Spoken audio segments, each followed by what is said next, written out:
Emerson, Lake and Palmer was formed in 1970 by keyboardist Keith Emerson, bassist Greg Lake, the former lead singer for King Crimson, and drummer Carl Palmer. ELP's self-titled debut album went gold on the strength of the ballad Lucky Man. Ooh, what a lucky man he was.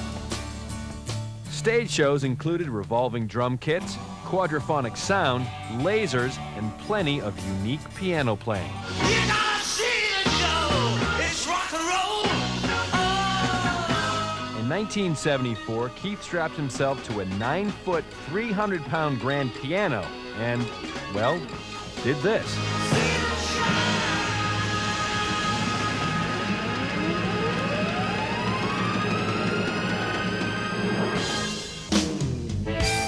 The theatrics on stage were matched only by the explosive scenes backstage, scenes fans never saw.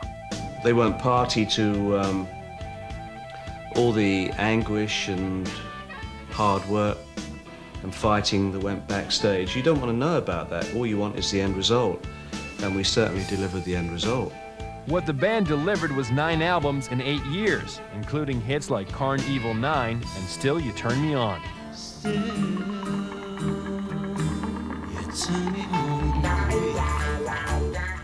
Plagued by personality conflicts, ELP broke up in 1979.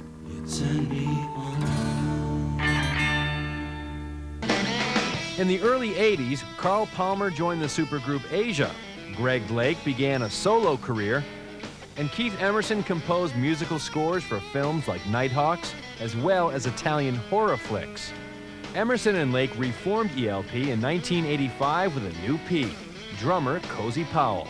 It's kind of ironic, really, that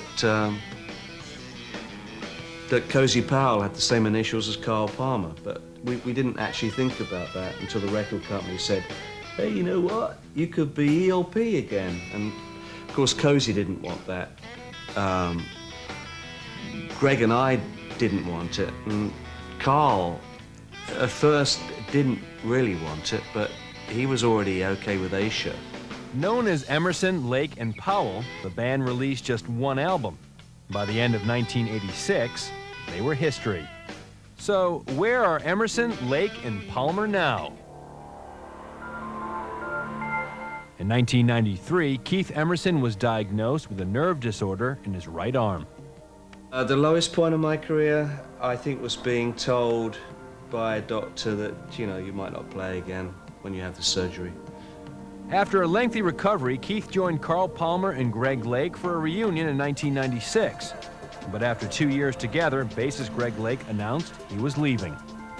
I go through periods of sadness and anger at the same time, but you've got to move on. Following the breakup, Greg returned to his work as a producer and solo artist. Greg is also involved with the National Center for Missing and Exploited Children. He's raised more than $200,000 for the cause. Carl Palmer reunited with former members of Asia and is working on a new project. As for Keith's music, he's found a new musical partner, his parrot, Smokey. He whistles amazing melodies sometimes. Smokey wrote this. He actually whistled these notes just the other night. He whistled, gets me running to the keyboard, and I write it down on manuscript paper, and I get lots of ideas. When Keith's not performing, he enjoys riding motorcycles and flying planes. Since 1974, the keyboard player has been licensed to fly on both sides of the Atlantic. As for another ELP reunion, we socialize whenever we bump into each other. It's fine. But the moment we get into a studio and we start working on music, that's when the problems seem to arise. Keith, however, remains hopeful. Is there a candle burning? There it is. Yeah, I always keep a candle for ELP burning, yeah. Coming up, Buffalo Springfield's Richie Furay finds a higher calling. The snow lay on the ground. She was was coming home from school one night from the other side of town. What really hit home to me was when Robert Wood, Sarah's father, started to talk about the fact that although he could accept that Sarah had been murdered, that he couldn't come to terms with not having a body, that he felt that even in death he wanted to be close to her, and that he believed and knew that she wanted to be close to him. And he said it's as though I can hear a voice calling out to me, and she's saying, "Daddy, come and bring me home." I can hear her calling, "Daddy, come and bring me home."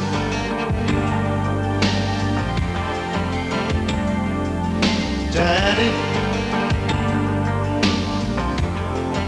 Daddy, come and bring me home. What the Sarah Wood Rescue Centre does, they're trying to change the laws with respect to making sure that the criminals, when they are caught, because they're extremely difficult to catch, because they're very devious people, when they're caught, they stay inside.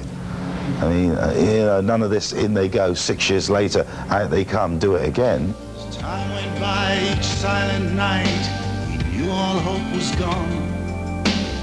We knew the light had flickered from those eyes that once had shone. Of course, the more you find out about it, the more you become involved in it, the bigger the issue becomes, and the more you realise that it's something which, if you can possibly help, anybody who can possibly help should, because it is such a terrible, terrible thing.